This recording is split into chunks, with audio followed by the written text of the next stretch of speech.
علیکم ورحمۃ اللہ وبرکاتہ۔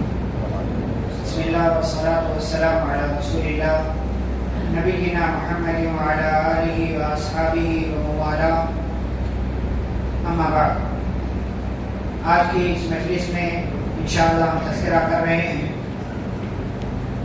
امام مسلم رحمہ اللہ کا۔ آپ بار بار ان کا نام سنتے ہیں حدیث کی کتاب صحیح مسلم کے حوالے سے، تو وہی محدث اور حدیث کے ماہر کا تذکرہ آج آپ کے سامنے کیا جا رہا ہے۔ ان کا نام، ان کا نسب کیا ہے؟ ابو الحسین مسلم بن حجاج بن مسلم بن ورد قشیری نیسابوری۔ یہ بنو قشیر ان کے قبیلے کا نام تھا، اسی کی طرف نسبت کرتے ہوئے ان کو قشیری کہا جاتا ہے، اور نیسابور کے رہنے والے تھے جو کہ خراسان کا ایک علاقہ ہے، اس حساب سے ان کو نیسابوری کہا جاتا ہے۔ خراسان کے ایک اور محدث کا ہم نے تذکرہ کیا، کون تھے وہ؟ امام بخاری رحمہ اللہ۔ تو خراسان جو علاقہ ہے اس میں امام بخاری رحمہ اللہ بھی پیدا ہوئے اور امام مسلم رحمہ اللہ بھی پیدا ہوئے۔ امام بخاری رحمہ اللہ کہاں پیدا ہوئے؟ بخارا، خراسان کا علاقہ شہر بخارا میں، اور امام مسلم رحمہ اللہ کون سے شہر میں؟ نیسابور میں۔ نیسابور میں امام مسلم رحمہ اللہ پیدا ہوئے۔ تو دونوں استاد اور شاگرد، دونوں حدیث کے ماہر اور دونوں بڑے محدث، وہ ایک ہی جو ہے علاقے کے، آپ کہہ لیجیے شہر الگ الگ ہے لیکن اسٹیٹ کہہ لیجیے، ملک کہہ لیجیے، دونوں کا ایک ہی ہے۔ امام مسلم رحمہ اللہ اپنے استاد امام بخاری رحمہ اللہ کے 8 یا 10 یا 12 دونوں طرح کی بات ہے، 8، 10 یا 12 سال کے بعد پیدا ہوئے۔ امام بخاری رحمہ اللہ کون سی ہجری میں پیدا ہوئے تھے؟ 194 ہجری میں، جیسا کہ کل میں نے بتایا تھا۔ اور امام مسلم رحمہ اللہ 202 یا 204 یا 206 تینوں طرح کی باتیں ہیں، لیکن اکثر لوگوں نے 202 والی بات نوٹ کیا ہے کہ 202 ہجری میں امام مسلم رحمہ اللہ پیدا ہوئے۔ ان کے والدین جو ہے صاحب حیثیت تھے، مالدار تھے، اس لیے ان کو مال کے چکر میں بہت زیادہ نہیں پڑنا پڑا، خاندانی اعتبار سے مالدار تھے، اس لیے علم کے راستے میں لگے رہنا ان کے لیے آسان رہا اور اسی میں لگے رہے۔ بچپن سے ہی علم حاصل کیا، لیکن جب 18 سال کی عمر ہوئی تو 18 سال کی عمر سے حدیث کا سماع شروع کیا، حدیث سننا شروع کیا، یعنی اس کو لکھنا، سننا اور اس کو جو ہے نوٹ کرنا، یہ ساری چیزیں کرنا شروع کیا 18 سال کی عمر سے۔ یحییٰ بن یحییٰ تمیمی ان کے حدیث کے پہلے استاد ہیں، ان سے سب سے پہلے انہوں نے حدیث سنا۔ 220 ہجری میں جب ان کی عمر تقریباً 18 سال کی ہوئی تو 220 ہجری میں مکہ کا سفر کیا، اور مکہ کے سفر پر گئے، اور مکہ ہی میں امام مالک رحمہ اللہ کے ایک بڑے خاص شاگرد تھے عبداللہ بن مسلمہ قعنبی نام کے، ان کے سامنے گئے اور ان سے وہاں حدیث کا سماع کیا، وہاں حدیث سنی ان سے اور ان کے شاگرد بن گئے۔ علم کے سفر کے لیے بہت سے علاقوں کا انہوں نے دورہ کیا، علم کے سفر میں نکلے، مکہ، مدینہ، عراق اور ایسے ہی مصر کے تقریباً 220 اساتذہ سے امام مسلم رحمہ اللہ نے علم حاصل کیا ہے، حدیث سنی ہے، اور پھر جا کر کے حدیث کے اس مقام تک پہنچے ہیں۔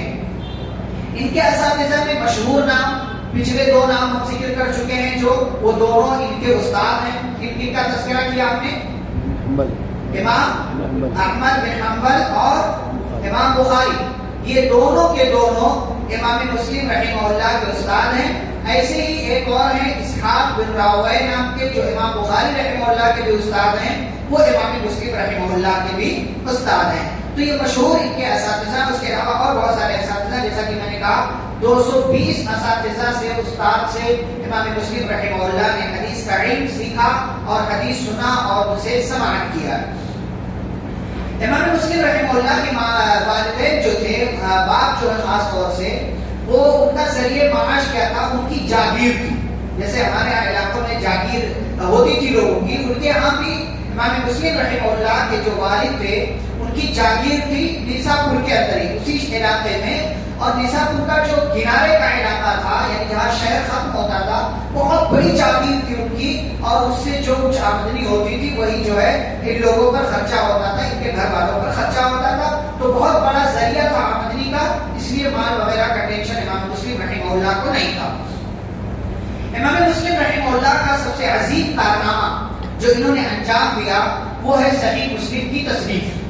صحیح مسلم نام کی کتاب لکھی انہوں نے، آپ جانتے ہیں صحیح بخاری کے ساتھ ساتھ صحیح مسلم کا تذکرہ کیا ہے، اور جہاں تذکرہ آ گیا رواہ البخاری یا رواہ مسلم، یا جہاں بھی تذکرہ آ گیا یہ حدیث صحیح بخاری میں ہے، یہ حدیث صحیح مسلم میں ہے، ہم اس کو مان لیتے ہیں۔ کیوں مان لیتے ہیں؟ اس لیے کہ اس کے پیچھے ایک تو ان لوگوں کی محنت ہے، اور دوسرے یہ کہ ہر دور میں علماء نے، محدثین نے اور تمام لوگوں نے ان کی کتابوں کو قبول کیا، اور یہ فیصلہ سنایا کہ ان کی کتابوں میں ہر ایک بات، ہر ایک جو ہے حدیث جو ہے وہ صحیح ہے، درست ہے، اس کو قبول کیا جا سکتا ہے۔ اسی لیے صحیح بخاری اور صحیح مسلم دونوں کو ملا کر کے صحیحین کہا جاتا ہے۔ صحیحین یعنی دو حدیث کی صحیح حدیث کی دو کتابیں، پہلی کتاب صحیح بخاری جو امام بخاری رحمہ اللہ نے لکھی، اور دوسری کتاب صحیح مسلم جو امام مسلم رحمہ اللہ نے لکھی۔ بلکہ بعض لوگوں نے یہاں تک بھی لکھا ہے، خاص طور سے ان کے اپنے علاقے کے جو لوگ، انہوں نے یہاں تک لکھا ہوا ہے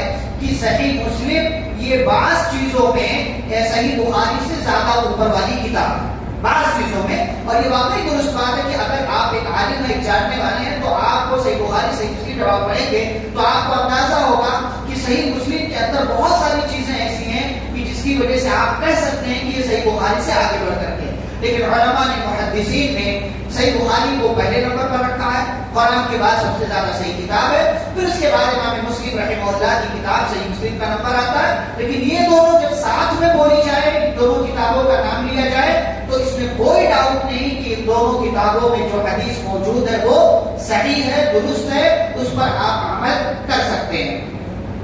صحیح مسلم جب امام مسلم رحمہ اللہ نے لکھی تو عمر کے بالکل آخری مرحلے میں تھے، عمر کے بالکل آخری مرحلے میں تھے، یعنی انتقال سے آپ کہہ لیجیے کچھ پہلے کتاب لکھی ہے امام مسلم رحمہ اللہ۔ اس کی وجہ کیا ہے؟ بعض لوگوں نے لکھا ہے کہ وہ چاہتے تھے کہ اس کتاب کو دو حصوں میں بانٹ دیں، اس کتاب کو دو حصوں میں بانٹ دیں۔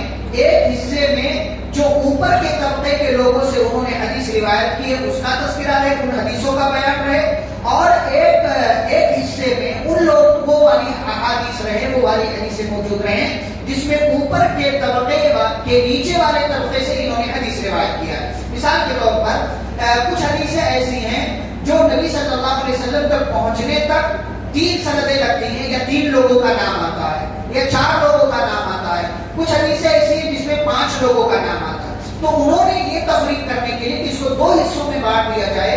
پہلے والے حصے میں وہ حدیثیں رہے جو صرف 4 سندوں سے نبی صلی اللہ علیہ وسلم تک پہنچتی ہے، اور دوسرے والے حصے میں وہ حدیثیں رہے جو 5 سندوں سے نبی صلی اللہ علیہ وسلم تک جا کر کے پہنچتی ہیں۔ تو 4، اور یاد رہے کہ جو بھی ائمہ ہوتے تھے، محدثین ہوتے تھے، سب سے پہلے ان حدیثوں کی تلاش کرتے تھے کہ ان محدثین کی تلاش کرتے تھے کہ جن کے کم سے کم واسطے سے نبی تک پہنچا جا سکے، یعنی 3، 4، 5۔ اگر 3 والا مل گیا تو وہی لیتے تھے، 3 نہیں ملا تو 4 مل گیا تو وہ لے گیا، 4 بھی نہیں ملا تو 5 مل گیا تو ٹھیک ہے، 5 نہیں ملا تو پھر 6۔ اس طریقے سے کیوں؟ اس لیے کہ جو حدیث جتنی اعلیٰ سند سے ہوگی اس میں اس کے ضعیف اور کمزور ہونے کا اتنا ہی کم خدشہ اور اندیشہ ہوگا۔ تو اس لیے محدثین کی کوشش یہ ہوتی تھی کہ اعلیٰ سند والی، ہائی لیول والی جو سند ہے اس سند کو لیا جائے اور نبی تک پہنچنے کے لیے کم سے کم واسطہ لگے۔ جیسے کہ بیچ میں حدیث بیان کرے حدثنا فلاں حدثنا فلاں حدثنا فلاں، تو اب 3 واسطہ ہو گیا، 4تھے واسطے تک نبی تک پہنچ گئے، پھر 4 واسطہ، 5ویں واسطے تک نبی، ایسے ہی نام آتا جاتا تھا۔ تو ایک سند عالی سند ہو گئی اور دوسری سند اس کے بعد والی۔ تو امام مسلم رحمہ اللہ یہ کرنا چاہتے تھے، لیکن یہ کرنے سے پہلے ہی ان کا انتقال ہو گیا اور اس کام کو وہ نہیں کر سکے، اور صحیح مسلم اس شکل میں جیسا انہوں نے لکھا تھا ہمارے پاس موجود ہے۔ تیسری بات صحیح مسلم کے حوالے سے کہ سندوں کے اعتبار سے، سند جانتے ہیں آپ، سند سمجھتے ہیں کہ فلاں نے روایت کیا، فلاں نے روایت کیا، فلاں نے، اس کو سند بولتے ہیں۔ اور جو پھر بعد میں بات بیان کی جاتی ہے کہ نبی صلی اللہ علیہ وسلم نے یہ فرمایا کہ اللہ عرش پر ہے، اس کو متن بولتے ہیں. تو جو راویوں کا سلسلہ ہے، جو چین ہے، جو زنجیر ہے، اس کو سند کہتے ہیں. اور جو بعد میں بات بیان کی جاتی ہے کہ نبی نے یہ کہا، اس کو کیا کہتے ہیں؟ متن کہتے ہیں. تو یہ سند اور متن ہے. تو سندوں کے اعتبار سے صحیح مسلم کو ایک امتیاز حاصل ہے، خصوصیت حاصل ہے. اور وہ کیا ہے کہ ایک حدیث کیا ہوتا ہے، بعض دفعہ کئی سندوں سے آتی ہے، کئی سندوں سے. جیسے ایک ہی حدیث کو بیان کرنے والے 4 صحابی، ایک ہی حدیث کو بیان کرنے والے 4 صحابی، یا صحابی ایک ہی ہے لیکن اس ایک صحابی سے کئی محدثین نے، کئی تابعین نے روایت کیا ہے. ایک صحابی سے 3 تابعین نے روایت کیا. تو ان تینوں تابعین سے جو روایت ملتی ہے وہ تینوں کی تینوں سند امام مسلم رحمہ اللہ صحیح مسلم میں درج کر دے. ویسے ہی اس سے فائدہ کیا ہوتا ہے کہ لوگوں کے لیے سمجھنا آسان ہو جاتا ہے کہ اس واسطے سے آئیے، اس واسطے سے آئیے، اس واسطے. اور جب واسطے ذکر کر دیے صحیح مسلم کے اندر تو پتا چلا یہ سارے کے سارے راوی کیا ہیں؟ ثقہ ہیں، مضبوط ہیں، اچھے ہیں، اور ان کے اندر کسی بھی قسم کی کوئی کمزوری نہیں ہے. تو یہ والا اہتمام صحیح بخاری میں نہیں ہے.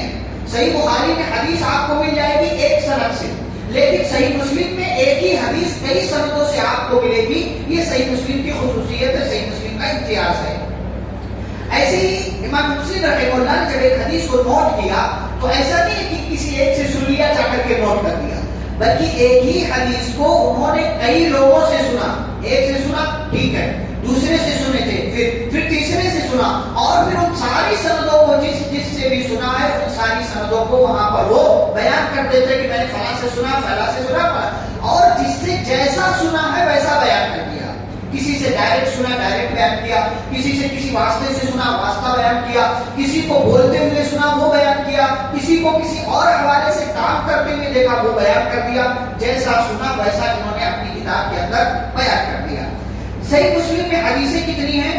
7563، 7563 اتنی حدیثیں ہیں، لیکن تکرار کے ساتھ. تکرار مطلب ایک ہی حدیثیں کئی مقامات پر ہیں. ایک ہی حدیث جیسے ایک مسئلے میں ایک ہی حدیث اس سے کئی مسئلہ نکلتا ہے تو اس کو یہاں بھی کتاب العلم میں بھی ذکر کیا، ایمان میں بھی ذکر کیا، فلاں جگہ بھی ذکر کیا. تو ایسے کر کے ڈبل ٹرپل ایک حدیث کئی مرتبہ آئی تو 7563 حدیث ہے. لیکن اگر ان جو ڈبل اور ٹرپل جو حدیثیں ان کو اگر نکال دیا جائے تو تقریباً 3033 یعنی 3033 حدیثیں جو ہے وہ صحیح مسلم کے اندر امام مسلم رحمہ اللہ نے ذکر کی ہے. اور یہ ساری حدیثیں کتنی حدیثوں سے نوٹ کی انہوں نے؟ 3 لاکھ حدیثوں سے. 3 لاکھ حدیثوں سے کانٹ چھان بین پٹک تفتیش ہر قسم ساری ٹریٹمنٹ کرنے کے بعد، سب کچھ کرنے کے بعد پھر جا کر کے انہوں نے 3033 حدیثیں اپنی کتاب کے اندر لکھی ہیں. امام بخاری رحمہ اللہ نے کتنی حدیثوں سے صحیح بخاری لکھی تھی؟ 6 لاکھ حدیثوں سے. 6 لاکھ حدیثوں سے اپنی کتاب کے اندر 7000 پلس حدیثیں نوٹ کی. اور امام مسلم رحمہ اللہ نے 3 لاکھ حدیثوں سے 3000 یا آپ کہہ لیجیے مقررات ملا دے تو 7000 پلس حدیثیں انہوں نے صحیح مسلم کے اندر ذکر کی ہیں. امام مسلم رحمہ اللہ کا مقام و مرتبہ کیا ہے؟ حدیث کے باب میں ان کے استاد اسحاق بن راویہ کہتے ہیں لن نعدم الخیر ما ابقاك اللہ للمسلمین. کہتے تھے امام مسلم سے کہ مسلم جب تک آپ ہمارے درمیان ہیں اللہ تعالی مسلمانوں کو کبھی بھی خیر سے محروم نہیں رکھے گا. یہ شخص اتنی بڑی بات، ان کی ذات کی برکت، جب تک آپ ہمارے درمیان موجود ہیں اللہ رب العالمین کبھی بھی ہمیں خیر سے محروم نہیں رکھے گا. یہ امام اسحاق بن راویہ کی بات ہے اپنے شاگرد امام مسلم رحمہ اللہ کے حوالے سے.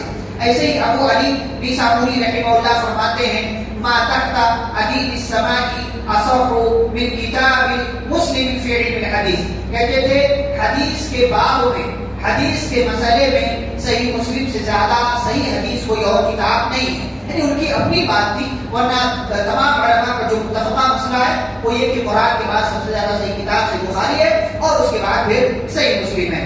ایسے مسلم بن قاسم کہتے ہیں ثقۃ جلیل القدر من الائمہ کی ثقہ تھے، بہت بہترین تھے اور بڑے علماء میں سے، بڑے اماموں میں سے ایک امام مسلم رحمہ اللہ تھے. میں نے بتایا کون سی ہجری میں پیدا ہوئے؟ 202 4 کے 6، لیکن 2 والی بات زیادہ قریب لگتی ہے اور زیادہ لوگوں نے یہی ذکر کیا ہے. جب 261 ہجری کو پہنچے 261 261 کو عمر کتنی ہوگی 261 میں 59 سال کے ہوئے تو 261 ہجری میں امام مسلم رحمہ اللہ کا انتقال ہوا اور ان کے انتقال کا واقعہ بھی بڑا عجیب و غریب ہے.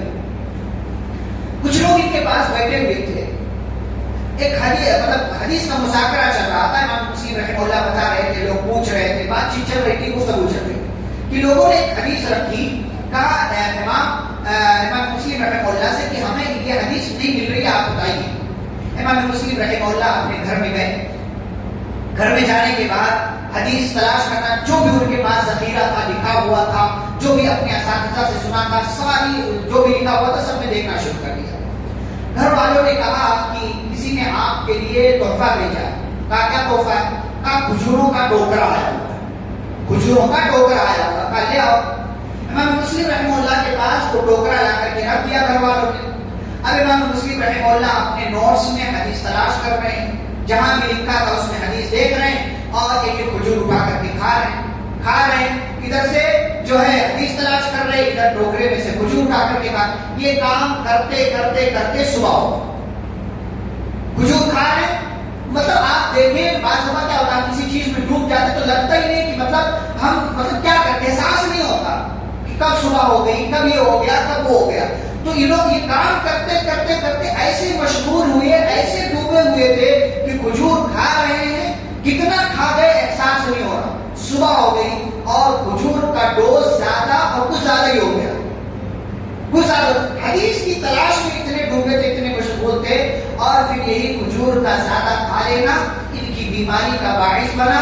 اور اسی وجہ سے اسی بیماری میں امام مسلم رحمہ اللہ 24 رجب 261 ہجری بروز اتوار شام کے وقت ان کا انتقال ہو گیا.